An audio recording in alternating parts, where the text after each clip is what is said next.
So the topic today is secrets to optimal client service. So what are the rules of thumb you can use to deliver optimal client service? And I think these rules of thumb apply whether you're an investment banker or a management consultant or a lawyer or any professional person who finds himself in a position to be working with or covering clients. So what are the heuristics? What are the rules of thumb that you should use when you cover clients? The first is to never use jargon. Never use jargon with a client. So you're all in school. You are learning jargon terms. You are practicing those jargon terms with each other, with your friends, with your colleagues, with your professors. When you graduate, you will go and work at a firm in your chosen profession. And you will continue to learn more jargon terms and practice those with your colleagues. You will become very familiar with those terms. It will become habitual to use them. They will roll off of your collective tongues. Don't use them with clients. If you're a lawyer, you'll learn terms like summary judgment or res judicata. If you're an investment banker, you'll learn terms like enterprise value or CAGR or CAP-M. Don't use those with clients. If you do, chances are the client won't understand the term you're using. And there's even a greater chance that if they don't understand it, they will not ask you what it means. They don't want to appear foolish, so they won't ask you. So what will they do? They will sit there in silence, not understanding the term, feeling foolish, and resenting you for making them feel that way. So don't use jargon. The second rule of thumb, the second heuristic that you should use or follow when covering clients is to pause. Pause when you're talking with clients, when you're presenting. Why should you do that? There are 3 reasons why you should do that. The first reason is if you're presenting to a prospective client or an existing client, chances are you're nervous. And when you're nervous, you speak more quickly. The cadence of your voice, of your speech, picks up. Pause. If you pause, it will slow you down. It will make you appear less nervous to the client. It also has a unique positive feedback effect. If you pause, it actually calms you down. You feel less nervous.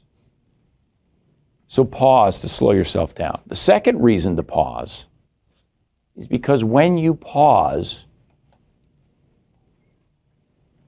you create an empty space. You create a vacuum, a space into which the client is likely to ask a question or make a comment. That's good. You want your presentation not to be a speech. You want it to be a conversation, a dialogue. Pausing encourages dialogue. It encourages comments, questions from the client. The third reason to pause is because there is, by definition, by nature, a power imbalance that exists. The client has power. You have less. Pausing creates uncertainty.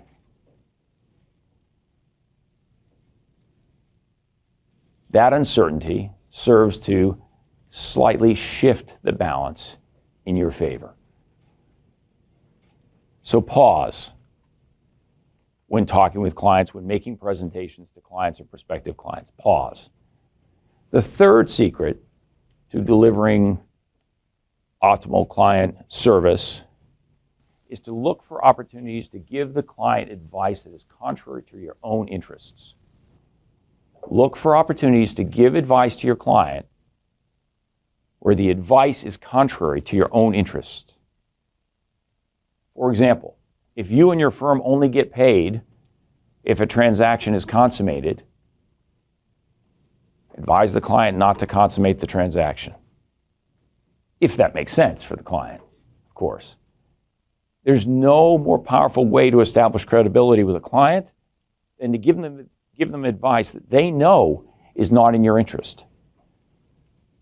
The example I just gave, they know you're not going to get paid, and your firm's not going to get paid to give them the advice you just gave them not to close the transaction. So look for opportunities to give the client advice that is not in your interest. Number 4, the fourth heuristic, the fourth rule of thumb to use when covering clients in order to deliver optimal client service is to ask open-ended questions. Ask open-ended questions. Avoid questions that lend themselves to yes, no answers. So for example, instead of asking the client, are you worried about competitors entering your market space and taking market share away from you? Instead of asking that question, ask the client, what are you worried about? What are your concerns? You want to ask open-ended questions for 2 reasons. The first reason is because you want to get the client to talk. People enjoy talking about themselves. That may sound cynical, but that is a fact. So the more you get the client to talk about themselves, the more they're going to enjoy the meeting, and the more they're going to associate interaction with you in a positive way. So ask them open-ended questions. Ask them questions about their background. Ask them questions like, what was it like founding this company? What was it like in the early days? Why did you found the company? So the first reason to ask open-ended questions is because you want the client to talk. It will make the client's experience better. The second reason is it will help you do your job better. You'll learn things from the client about the client. You'll learn what the client's biases are, what their interests are, what their passions are, what their fears are. That will help you do your job better. So ask open-ended questions because the client will enjoy the meeting more and because you will learn more about the client and you will do your job better. Number 5, the 5th secret, the 5th heuristic, the 5th rule of thumb to use when covering clients to deliver optimal client service is to be positive, be upbeat. People like to be around people who are positive and energetic and upbeat. So when you walk into a meeting and the client asks you how you're doing, your answer should always be something like, great, thanks, how are you? It should never be something like, oh my gosh, I'm having a horrible day. I lost my cat. I'm really worried about him. Don't do that. Okay, the client may react with sympathy, but it's not the right thing to do. You have been hired to solve problems for the client. You have not been hired and you are not there to foist your problems upon the client. Be upbeat, always, always be positive. Number 6, be careful about mixing business with social activities. Now, I almost never do this personally. Others do. and it can work well for people. I don't do it. But if you do, or you do it to some extent, make sure you have a bright line and you don't cross that line. I remember when I started at Goldman Sachs a long time ago, I had come to the firm with a lot of new associates. We had come from all different graduate schools, the best schools all over the country and the world. And 2 months into my associate training class program, I wrote down a list of the 10 people, the 10 new associates who I thought would be most successful 5 years later, most successful at this job, most successful at delivering optimal client service. So of the hundreds of new associates at Goldman Sachs, I wrote down a list of the people who I thought, the 10, who I thought in 5 years would be the best. And then I pulled this list out 5 years later, and I was dead wrong. So on my list of 10, most of them weren't even at the firm anymore. They had been fired or quit.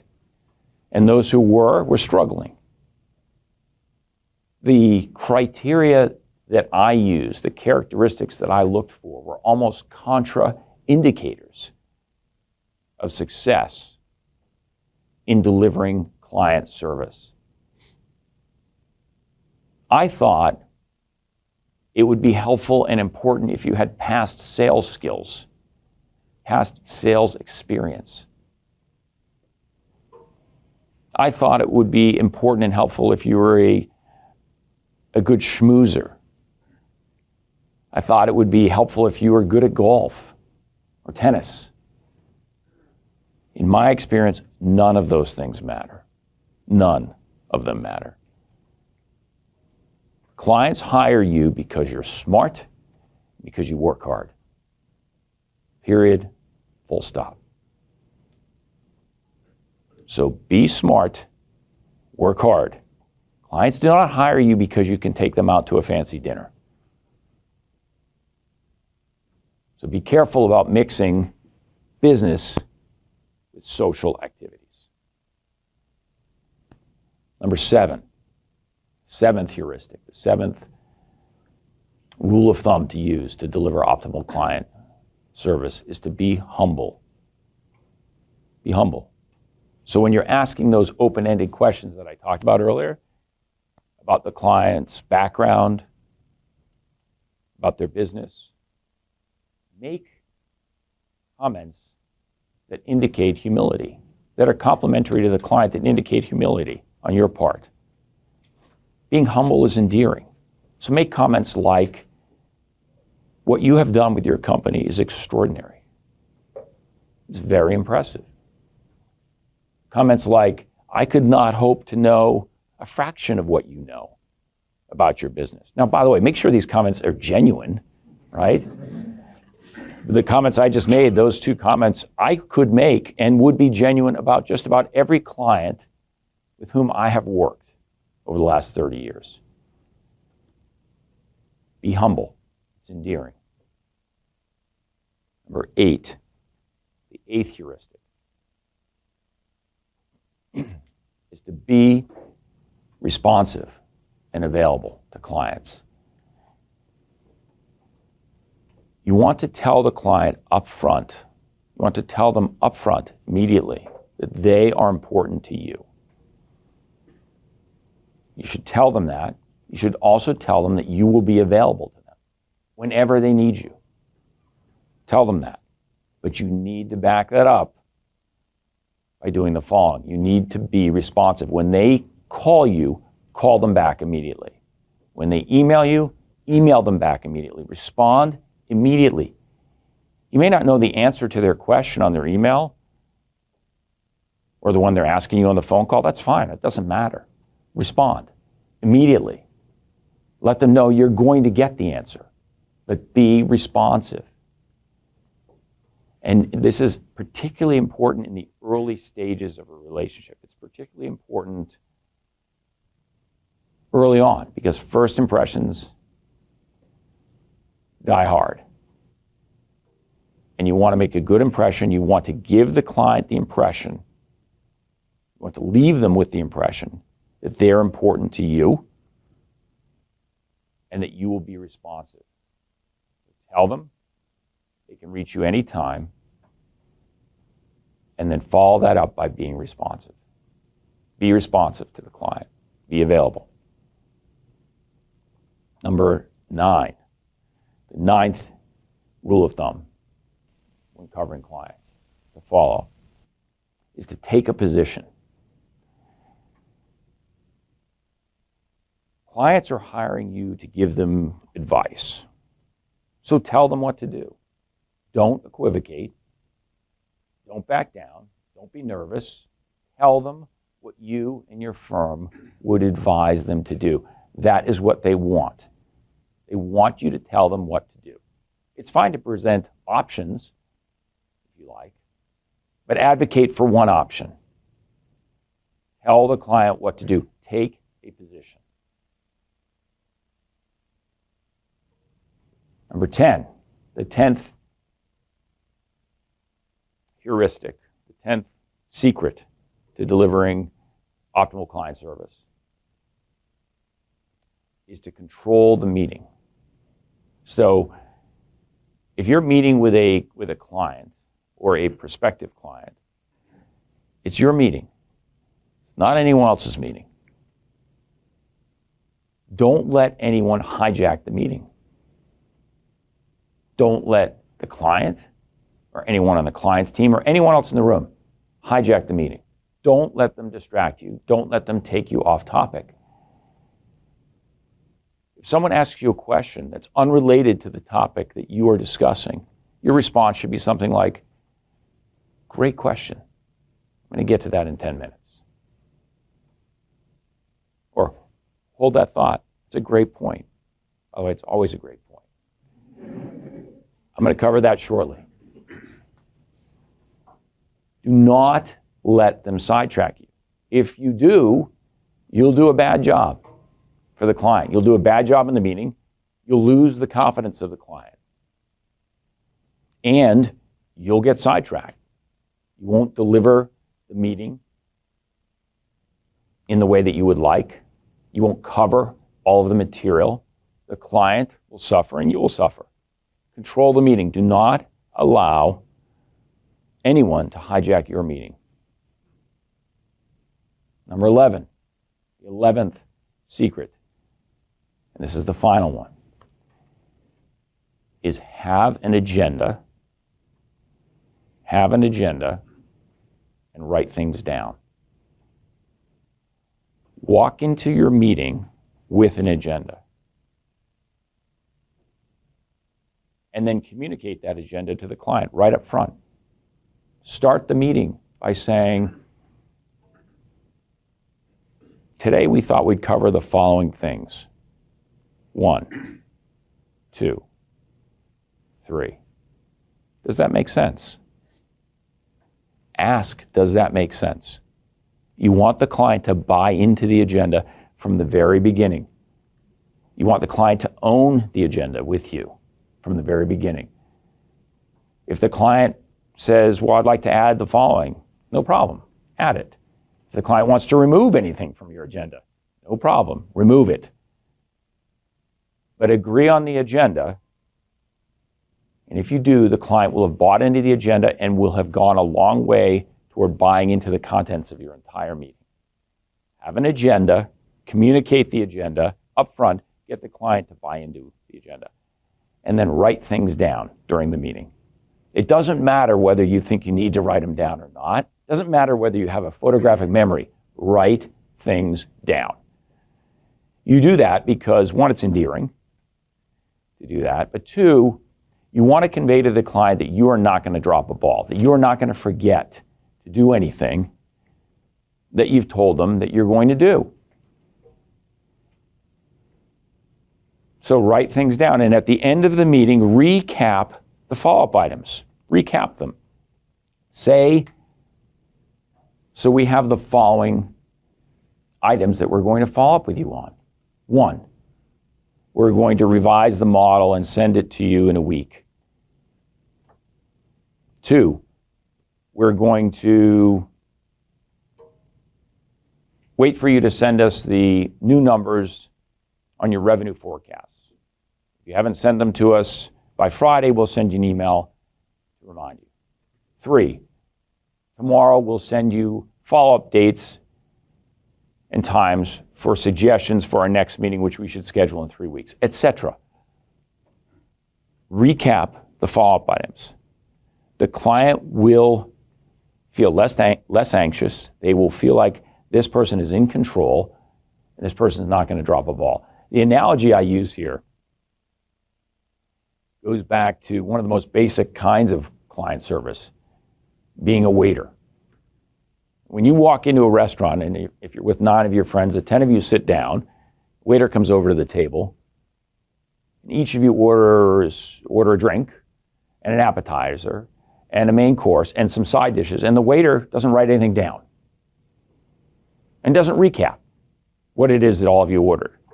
I can guarantee you that there's some people at that table who are somewhat anxious about what they're going to actually get in 15 minutes when the food comes out. You do not want your client to be anxious about the fact that you may, or the idea that you may forget to follow up on some of the items that he or she has asked you to follow up on. Write them down, recap them at the end. So those are the 11 secrets to providing optimal client service. So to recap them, the first is to never use jargon. Never use jargon. The second is to pause. Pause. Slow yourself down. The third is to look for opportunities to give the client advice where the advice is not in your interest. Number 4, ask open-ended questions. Ask a lot of them. Get into the practice of doing that. Avoid questions that lend themselves to yes/no answers. Number 5, be positive. Be upbeat, always.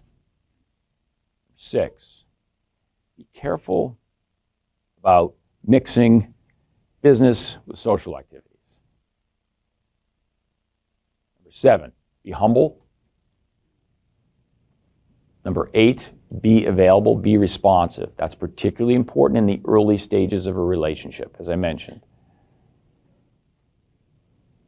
Number 9, take a position. Tell the client what to do. Don't equivocate. Don't back down. Tell them what you and your firm recommend that they do. Number 10, control the meeting. It's your meeting. It's no one else's meeting. Don't allow anyone else to take control of it. Number 11, have an agenda. Communicate the agenda to the client up front. Get them to buy into it. And take notes and write things down.